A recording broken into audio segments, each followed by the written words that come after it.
Hello students. बच्चों, आपके syllabus का जो नेक्स्ट टॉपिक है वो है dual nature of light and matter. Light means radiation के प्रूव करना है कि लाइट जो रेडिएशन है इसका ड्यूल नेचर है, और फिर मैटर का भी प्रूव करना है। तो सबसे पहले हम इसका फर्स्ट पार्ट पढ़ते हैं, dual nature of light radiation. के रेडिएशन का जो है वो हमारे पास ड्यूल नेचर है। ड्यूल नेचर क्या है, कौन कौन सा, और वो कैसे प्रूव हुआ, वो हम पढ़ेंगे। तो बच्चे, क्या होता है ड्यूल का मतलब होता है बोथ, टू नेचर्स। हम ड्यूल का मतलब होता है बोथ, याद रखना है। और वो बोथ नेचर हमने डिस्कस करना है किसका, फर्स्टली रेडिएशन का, कि लाइट का जो है वो ड्यूल नेचर कौन सा है। तो ये जो ड्यूल नेचर की बात कर रहा है वो है वेव नेचर, के लाइट का वेव नेचर वो भी होता है और पार्टिकल नेचर भी होता है। अब वेव नेचर आपको पता है कि वेव नेचर में क्या होता है कि लाइट जो है एक वेव की तरह ट्रीट करती है, मीन्स रिफ्लेक्शन, रिफ्रैक्शन और जो भी लाइट की प्रॉपर्टीज़ होती हैं वो शो करती है। और पार्टिकल नेचर जो है वो भी हम पढ़ेंगे कि ऐसे पता चला कि लाइट का पार्टिकल नेचर भी होता है। तो सबसे पहले हम पढ़ते हैं वेव नेचर का, कि लाइट का वेव नेचर जो है वो कैसे प्रूव हुआ। तो ए पार्ट है वेव नेचर ऑफ लाइट। तो वेव नेचर में क्या होता है बच्चे, कि बात है कब की, 1856 की, 1856 की बात है कि एक साइंटिस्ट होते हैं जिनका नाम होता है जेम्स मैक्सवेल। जेम्स मैक्सवेल क्या करते हैं, ध्यान से सुनना है इन चीज़ों को। जेम्स मैक्सवेल एक साइंटिस्ट होते हैं, वो एक थ्योरी देते हैं, और उस थ्योरी का नाम क्या है, electromagnetic wave theory. Electromagnetic wave theory होती है, जिस थ्योरी के अकॉर्डिंग जिसमें वो ये कहते हैं, इलेक्ट्रोमैग्नेटिक वेव थ्योरी में जेम्स मैक्सवेल साहब ये कहते हैं कि जब हमने पढ़ा कि इलेक्ट्रॉन जो है, जब वो इलेक्ट्रोमैग्नेटिक रेडिएशन को एब्जॉर्ब करता है तो वो ग्राउंड स्टेट से एक्साइटेड स्टेट में जाता है, और एक्साइटेड स्टेट से जब ग्राउंड स्टेट में आता है तो जो एनर्जी उसने एब्जॉर्ब की होती है उसको लूज करता है in the form of radiation. तो यही चीज़ कौन कहता है, जेम्स मैक्सवेल साहब ये कहते हैं कि energy is emitted simultaneously in the form of wave. कि जो एनर्जी इलेक्ट्रॉन ने एब्जॉर्ब की, जब वो वापस ग्राउंड स्टेट में आता है तो वो इमिट करता है in the form of radiation. और वो कहता है कि वो रेडिएशन जो होती है वो वेव की फॉर्म में होती है। वेव की फॉर्म में कैसे होती है, कि वो जब इस रेडिएशंस की स्टडी करते हैं कि जो रेडिएशन इमिट हो रही है, तो वो देखते हैं कि जितनी भी लाइट की प्रॉपर्टीज़ होती हैं, जैसे रिफ्लेक्शन हो गया, ये भी लाइट की प्रॉपर्टी है, पढ़ोगे फिजिक्स में। रिफ्रैक्शन हो गया, ठीक है, ये भी लाइट की प्रॉपर्टी है। और इंटरफेरेंस हो गया, ये प्रॉपर्टी सारी उस रेडिएशंस में पाई जाती हैं जो कि इमिट होती है जब इलेक्ट्रॉन एक्साइटेड स्टेट से ग्राउंड स्टेट में वापस आता है। तो इस चीज़ से जेम्स मैक्सवेल साहब ये कहते हैं कि जो रेडिएशन इमिट हो रही है वो उसमें रिफ्लेक्शन भी हो रही है, रिफ्रैक्शन भी हो रही है, और इंटरफेरेंस भी हो रही है। ये सारी चीज़ें वो प्रैक्टिकली प्रूव करते हैं। और उसके बाद ये कहते हैं कि लाइट का जो नेचर होता है वो कौन सा नेचर है, वेव नेचर है। क्योंकि जो वेव होती है वो उसकी ही ये प्रॉपर्टीज़ होती हैं कि वो रिफ्लेक्शन भी शो करती है, रिफ्रैक्शन भी और इंटरफेरेंस भी। तो इससे जेम्स मैक्सवेल ये कहते हैं कि लाइट जो है वो एक उसकी वेव जैसी प्रॉपर्टी है, ठीक है। फिर उसके बाद क्या होता है, 1904 में 1904 में एक दूसरे साइंटिस्ट आते हैं, उनका नाम होता है प्लैंक्स, मैक्स प्लैंक्स उनका नाम होता है। और मैक्स प्लैंक एक थ्योरी देते हैं, जैसे जेम्स मैक्सवेल ने इलेक्ट्रोमैग्नेटिक वेव थ्योरी दी कि लाइट जो होती है वो वेव की तरह होती है और उसकी ये सारी प्रॉपर्टीज़ होती हैं। ये फिजिक्स में भी आप पढ़ोगे। तो प्लैंक साहब 1904 में ये कहते हैं, एक थ्योरी देते हैं, प्लैंक्स क्वांटम थ्योरी। समझना है आपने अच्छे से, प्लैंक्स क्वांटम थ्योरी। ये क्वांटम क्या है ये समझना है। प्लैंक्स क्वांटम थ्योरी के नाम से वो थ्योरी देते हैं, और वो क्या कहते हैं कि जो एनर्जी एमिट हुई in the form of radiation, वो एक इक्वेशन देते हैं, और वो इक्वेशन क्या है कि उसकी जो एनर्जी होती है, ये मैंने लास्ट लेक्चर में भी बताया कि वो डिपेंड करती है, is directly proportional to the frequency, is directly proportional to the frequency. और फ्रीक्वेंसी क्या है, म्यू, कि जितनी ज़्यादा इलेक्ट्रोमैग्नेटिक रेडिएशन की फ्रीक्वेंसी होगी उतनी ही ज़्यादा ये जो रेडिएशन होगी जो इमिट होगी उसकी एनर्जी भी उतनी ज़्यादा होगी। मींस अगर वो ज़्यादा फ्रीक्वेंसी वाली रेडिएशन को इलेक्ट्रॉन एब्जॉर्ब कर रहा है तो जो रेडिएशन इमिट होगी उसकी एनर्जी भी क्या होगी, ज़्यादा होगी। तो फिर मैंने बताया कि वेवलेंथ और फ्रीक्वेंसी का इन्वर्स रिलेशन होता है। मैंने आपको कल बताया कि अगर इट मीन्स फ्रीक्वेंसी ज़्यादा है तो उसकी वेवलेंथ क्या होगी, कम होगी।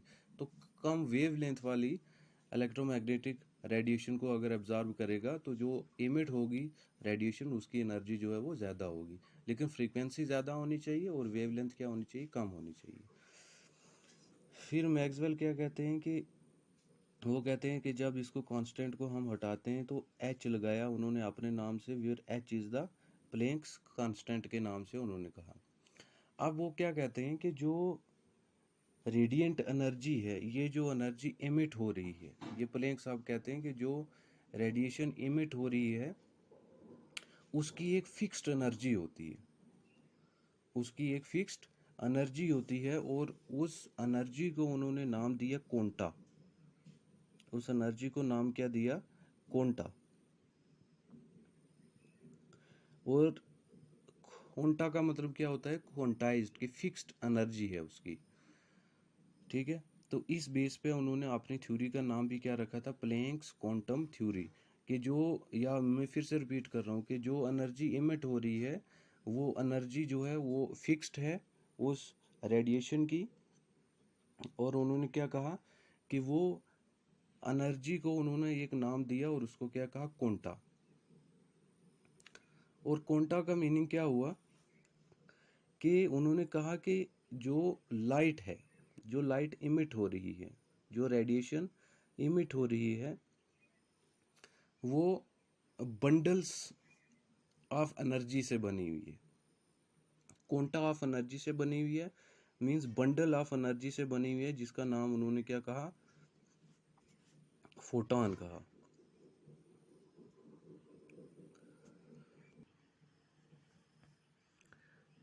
क्या कहा कि नाम क्या दिया, फोटॉन दिया। कि प्लैंक साहब ने ये कहा कि जो लाइट इमिट हो रही है वो लाइट जो है वो बंडल्स ऑफ एनर्जी से बनी हुई है। बंडल्स मीन्स छोटे छोटे बंडल्स हैं एनर्जी के, जो कि उस लाइट के अंदर प्रेजेंट है। तो उन्होंने क्या कहा कि वो जो बंडल्स हैं लाइट के, उनकी फिक्स्ड एनर्जी है, जिसको उन्होंने क्या कहा, क्वांटा, ठीक है। और केमिस्ट्री में उसका एक स्पेशल नाम दिया, क्या नाम दिया, फोटॉन, कि वो इसे बने हुए, फोटॉन से बने हुए। तो आपको याद रखना है कि प्लैंक्स ने ये कहा कि जो एनर्जी इमिट हो रही है रेडिएशंस की फॉर्म में, वो डिपेंड करती है कि उसकी जो उसने एनर्जी ऑब्जर्व की है, जो फ्रीक्वेंसी ऑब्जर्व की है उस पर डिपेंड करती है। अगर फ्रीक्वेंसी ज़्यादा है तो इट मीन्स एनर्जी भी उसकी जो इमिट करेगी लाइट रेडिएशन, वो भी क्या होगी, उसकी ज़्यादा होगी। और फिर उसने क्या कहा कि जो लाइट बनी होती है, लाइट जो है वो छोटे छोटे बंडल्स ऑफ एनर्जीज की बनी होती है। कि लाइट को हम क्या कहते हैं, light is a source of energy. तो क्यों कहते हैं सोर्स ऑफ एनर्जी? क्योंकि light is made up of very small packets of energy, छोटे छोटे पैकेट्स होते हैं एनर्जी को, जिसको उसने क्या कहा प्लैंक्स ने कि उसे हम क्या कहते हैं, क्वांटा, ठीक है, और या फिर उसे हम क्या कहते हैं, फोटॉन कहते हैं। तो देखो इलेक्ट्रोमैग्नेटिक वेव थ्योरी और प्लैंक्स क्वांटम थ्योरी दोनों से हमें ये पता चला कि लाइट का जो नेचर होता है वो कौन सा नेचर होता है, वेव नेचर होता है। लेकिन हम पढ़ क्या कर रहे हैं, ड्यूल नेचर ऑफ लाइट के, लाइट का वेव नेचर भी है और पार्टिकल नेचर भी है। तो वेव नेचर तो पता चल गई इन दोनों थ्योरी से, जेम्स मैक्सवेल ने इलेक्ट्रोमैग्नेटिक वेव थ्योरी में और प्लैंक्स ने प्लैंक्स क्वांटम थ्योरी में, जिसमें उन्होंने कहा कि light bundles of packets of energy से बनी हुई है, जिसको उन्होंने फोटॉन कहा या क्वांटा कहा। इससे ये प्रूव हुआ कि लाइट जो है वो उसका वेव नेचर है। और ये एक्सपेरिमेंट भी किए और उसने जेम्स मैक्सवेल ने, जिसमें उन्होंने बताया कि रिफ्लेक्शन, रिफ्रैक्शन, इंटरफेरेंस, ये सारी प्रॉपर्टीज जो हैं वो लाइट के एक वेव की हैं, और लाइट की कौन सा नेचर है, वेव नेचर है। तो सेकंड हम पढ़ेंगे कि ड्यूल नेचर में कि अगर लाइट का वेव नेचर है तो पार्टिकल नेचर जो है वो ऐसे प्रूव हुआ और किसने प्रूव किया। हाँ तो बच्चे, वेव नेचर को एक्सप्लेन करने के बाद हमें एक्सप्लेन करना है क्या, पार्टिकल नेचर। तो पार्टिकल नेचर को एक्सप्लेन किया किसने, ध्यान देना है आपने। 1905 में एक साइंटिस्ट थे जिनका नाम था अल्बर्ट आइंस्टाइन।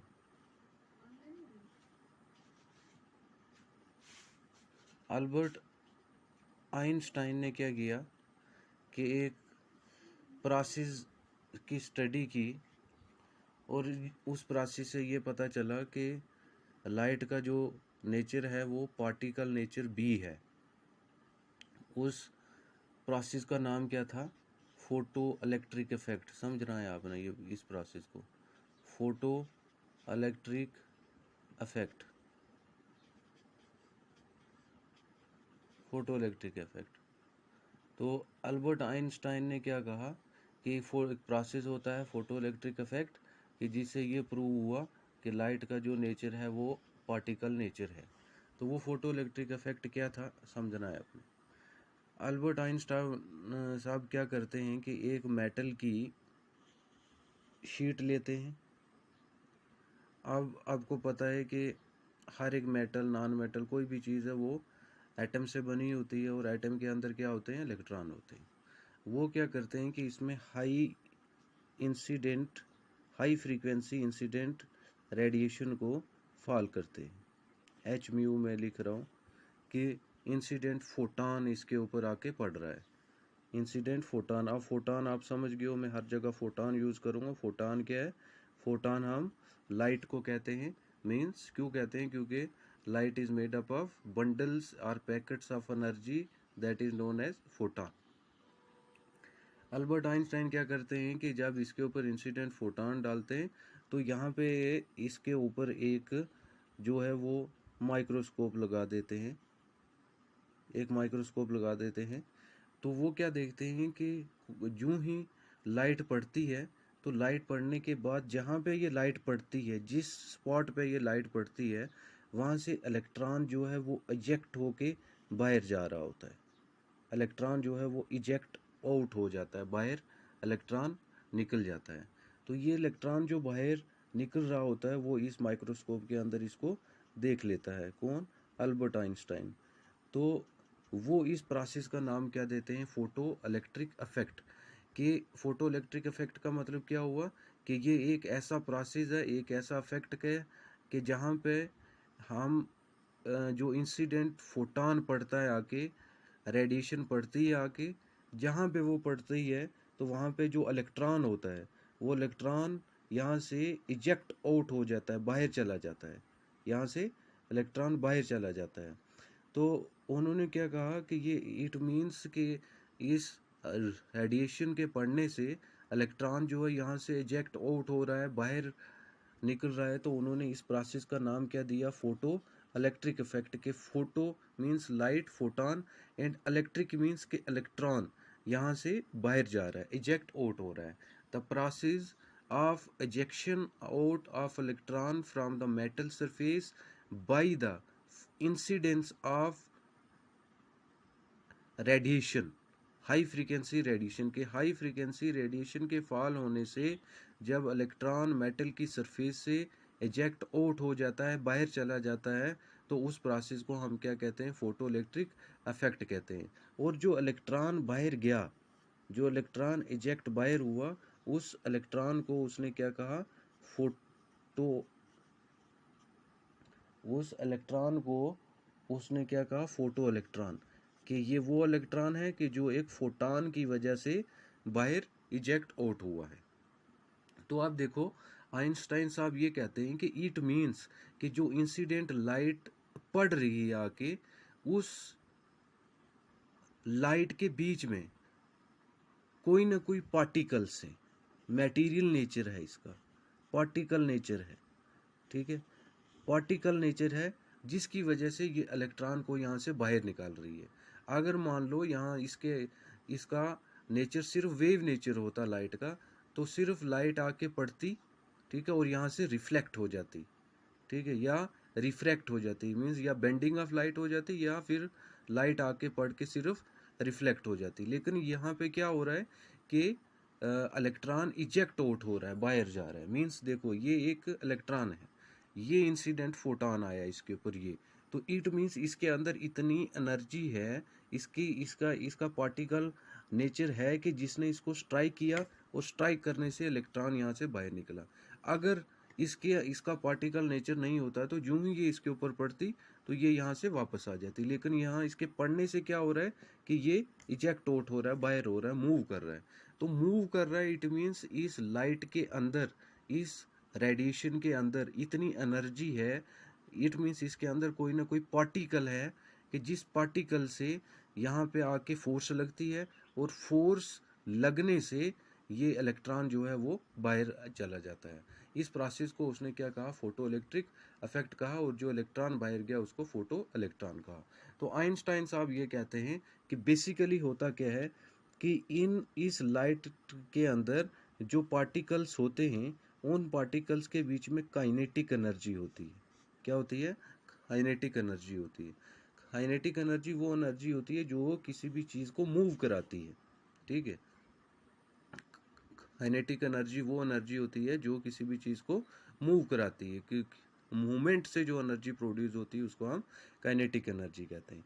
कि इस लाइट रेडिएशन के अंदर पार्टिकल्स थे, और इन पार्टिकल्स को उसने क्या कहा, फोटॉन कहा, और कहा कि इस फोटॉन की क्या होती है, काइनेटिक एनर्जी होती है। जो काइनेटिक एनर्जी जब आके इस इलेक्ट्रॉन पे पड़ी, तो उस काइनेटिक एनर्जी से ये इलेक्ट्रॉन जो है वो यहाँ से इजेक्ट आउट हो गया बाहर, ठीक है। तो उस प्रोसेस को उसने क्या कहा, फोटो इलेक्ट्रिक इफेक्ट कहा, और उस इलेक्ट्रॉन जो इजेक्ट हुआ बाहर उसको फोटो इलेक्ट्रॉन कहा। तो इससे ये प्रूव हो गया कि ए पार्ट में हमने पढ़ा कि इलेक्ट्रॉन का कौन सा नेचर था, वेव नेचर था। इलेक्ट्रॉन का कौन सा नेचर था, वेव नेचर था। ये प्लैंक्स ने भी बताया हमें, प्लैंक्स क्वांटम थ्योरी से भी हमें पता चला।